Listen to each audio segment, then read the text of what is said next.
Hello guys, I am Nikki और आप देख रहे हैं अपने YouTube channel IQ students point. So guys, आप लोगों ने बोला था कि मैम हमें सिलेबस बता दीजिए। सो ऑलरेडी प्रीति मैम ने बहुत सारे सब्जेक्ट्स के फर्स्ट सेमेस्टर के सिलेबस आप लोगों को ऑलरेडी प्रोवाइड कर रखे हैं, लेकिन हमें जिन सब्जेक्ट की क्लासेस जल्द से जल्द स्टार्ट करनी है उन सभी सब्जेक्ट्स के जो सिलेबस हैं मैं इंग्लिश और हिंदी दोनों मीडियम में आपको प्रोवाइड कर रही हूँ, ताकि आप लोग उस सिलेबस को अपने मीडियम के अकॉर्डिंग लिख के रख लो, चाहे आपका हिंदी मीडियम हो या इंग्लिश मीडियम हो। प्रीति मैम ने जो सिलेबस की वीडियोस बनाई हैं उन्होंने उसके अंदर डीपली समझा रखा है, काफ़ी अच्छे से समझा रखा है, हर सिलेबस को बहुत अच्छे से समझाया है। सो आप लोग उसको जाकर देख सकते हैं।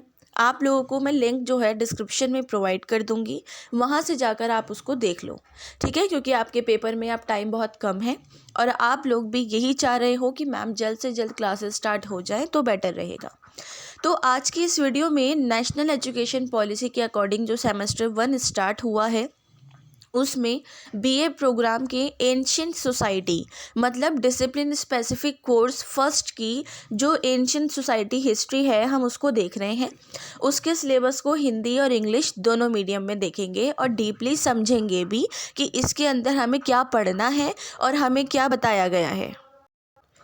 तो साथ में आप अपने इन यूनिट्स को लिखते हुए चलिए, अपनी जो कॉपी नोट्स की आप बनाओगे उसके अंदर सिलेबस को लिख लो, ताकि आप लोगों को ना आगे परेशानी ना हो और आप लोग बहुत ईज़िली बहुत आराम से इसको देखकर अपनी जो यूनिट्स हैं उनकी प्रिपरेशन कर सको। सो एंशिएंट सोसाइटी DSC 1 का सिलेबस हिंदी और इंग्लिश मीडियम दोनों में हम देखेंगे और समझेंगे भी कि हमें यूनिट से ही पहले पता लगना चाहिए कि हमें एक्चुअली में पढ़ना क्या है, अदरवाइज़ हम उस चीज़ को नहीं समझ सकते हैं कि हमें उसमें पढ़ना क्या था, ठीक है। तो सबसे पहले यूनिट है defining civilization sources and historiography, urban revolution and bronze age debating metal technology.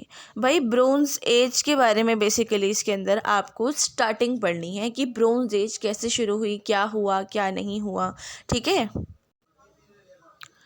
अब अगर आपको नहीं पता हो कि ब्रोंज एज कौन से टाइम की है या फिर ब्रोंज एज को हम हिंदी में देखो, हिंदी में तो वैसे मैंने लिख दिया है कांस्य युग बोलते हैं। अब ये जो हमारा ब्रोंज एज है ना, ब्रोंज एज उस टाइम का रखा गया है एज जिसमें इंसान ने मनुष्य ने तांबे की खोज की थी, ठीक है। तो कांसे की, तांबे की, इन सब की खोज की गई थी।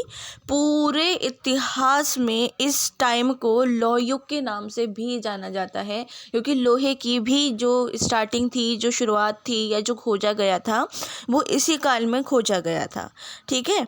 तो भाई इसका जो है स्टार्टिंग टाइम 3300 ईसा पूर्व से 1200 ईसा पूर्व का माना जाता है।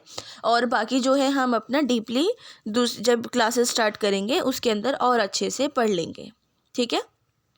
नेक्स्ट यूनिट है ब्रोंज एज सिविलाइजेशन इंडिया और चाइना शांग डिनेस्टी। भाई देखो, ब्रोंज एज की, इंडिया की ब्रोंज एज और चाइना की ब्रोंज एज पढ़नी है। अब क्यों पढ़नी है, देखो एक चीज़ मैं आपको बता दूं कि भारत के अलावा जो दूसरा देश सभ्यताओं में और धर्म में और रिलीजन्स के अलावा भी फेस्टिवल्स है, कल्चर है, इन सब में जो माना जाता है वो है हमारा चाइना। जो धर्म यहाँ पर है वो धर्म वहाँ पर भी हैं, उसके अलावा भी बहुत सारे धर्म हैं, यहाँ पर भी नास्तिक हैं, वहाँ पर भी नास्तिक हैं। जो यहाँ की पुरानी सभ्यताएं हैं, चाइना की भी बहुत पुरानी सभ्यताएं हैं, जैसे हड़प्पा सभ्यता वगैरह वगैरह, इतने पुराने ईसा पूर्व 300-400 ईसा पूर्व, टू सेम चाइना की भी इतनी ही ईसा पूर्व सारी रखी गई हैं जो पुरानी पुरानी हमारी सभ्यताएं हैं, ठीक है। तो इसलिए कांस्य युग का चाइना और इंडिया दोनों का पढ़ना है, क्योंकि ये दोनों ही जगह में बहुत ज़्यादा रखा गया था।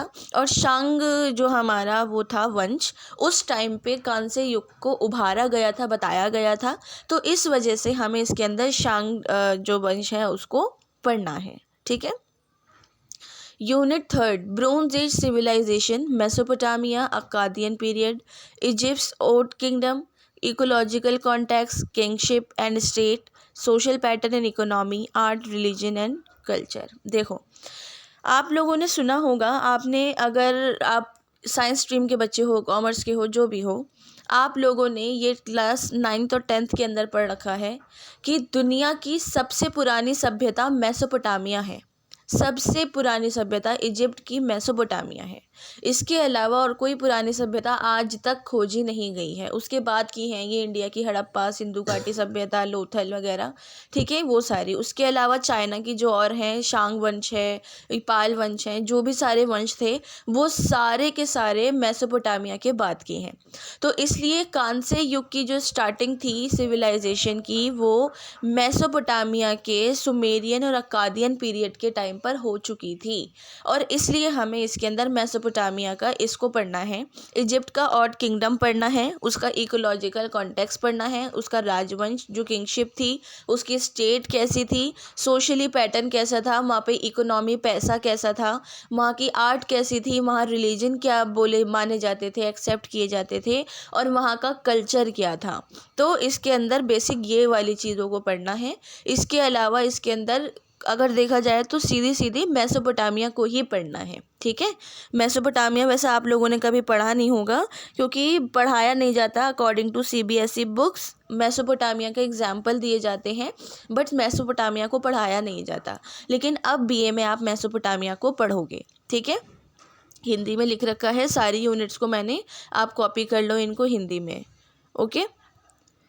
And next and last unit है हमारी bronze age civilization, Minoan, Mycenaean, ecological context, kingship and state, social pattern, economy, art, religion and culture. Minoan और माइसिनियन का भाई कांस्य युग हमें बताना है। ये दोनों सिविलाइजेशंस कहाँ की थी, क्या था क्या नहीं था, वो भी चीज़ें हमें बतानी है, ठीक है। वो चीज़ें तो खैर हम अपनी क्लास के अंदर पढ़ेंगे, बहुत अच्छे से पढ़ेंगे। इसके अलावा उनकी इकोलॉजिकल सिचुएशंस क्या थी, इकोनॉमिकल सिचुएशंस क्या थी, सोशल सिचुएशंस क्या थी, कल्चर सिचुएशंस क्या थी, वो सारी सिचुएशंस हमें इसी के अंदर बतानी है। बिल्कुल वैसे जैसे हमने मेसोपोटामिया की बताई थी, बिल्कुल उसी तरीके से हमें यहाँ पर ब्रोंज एज सिविलाइजेशन की भी बतानी है, ठीक है स्टूडेंट। सो ये थी आपकी 4 यूनिट। इन 4 यूनिट की क्लासेस के हिसाब से मैं आपसे ही पूछना चाहूँगी कि आपको क्लासेस कैसे चाहिए, वीक में 3 टाइम्स चाहिए, रेगुलर बेसिस पे चाहिए, सैटरडे संडे चाहिए, संडे टू संडे चाहिए, जैसे भी आपको चाहिए आप मुझे बता सकते हैं। अकॉर्डिंग टू योर शेड्यूल मार्च में आपके पेपर हैं, ठीक है। क्लासेस आपकी स्टार्ट हो गई है, उसके रिगार्डिंग ऑलरेडी चैनल पर मैंने आप लोगों को इन्फॉर्मेशन प्रोवाइड कर दी है। अगर आप लोगों को इस सिलेबस के रिगार्डिंग कोई डाउट है, अपने किसी और कोर्स के रिगार्डिंग डाउट है, आपको किसी का बेस्ट राइटर पूछना है, तो आप मुझसे कमेंट बॉक्स या टेलीग्राम चैनल पे पूछ सकते हैं। लेकिन आप लोग मुझे क्लासेस के लिए ज़रूर बता दीजिए कि आप लोगों की क्लासेस किस तरीके से होनी चाहिए, क्योंकि ये सब्जेक्ट मैक्सिमम स्टूडेंट्स ने लिया है, ठीक है। इसके अलावा बहुत सारे कोर्सेज़ के जो सिलेबस हैं, बहुत सारे सब्जेक्ट्स के सिलेबस हैं, वो प्रीति मैम और ऑलरेडी बता चुकी हैं। कुछ सब्जेक्ट्स के सिलेबस मैंने आपको हिंदी मीडियम में भी बताए हैं, तो आप लोगों को जो मैं डिस्क्रिप्शन में लिंक दे रही हूँ वहाँ से जाके आप देख लो। उसके अलावा EVS की पॉलिटिकल साइंस की क्लासेस ऑलरेडी चैनल पर अपलोडेड हैं। आपको क्लासेस रेगुलर बेसिस पे दी जा रही हैं, सो आप लोग उसको भी देख सकते हैं और साथ में उसको अपने फ्रेंड्स एंड सिबलिंग्स के साथ शेयर कर सकते हैं। So thanks for the watching and best of luck all.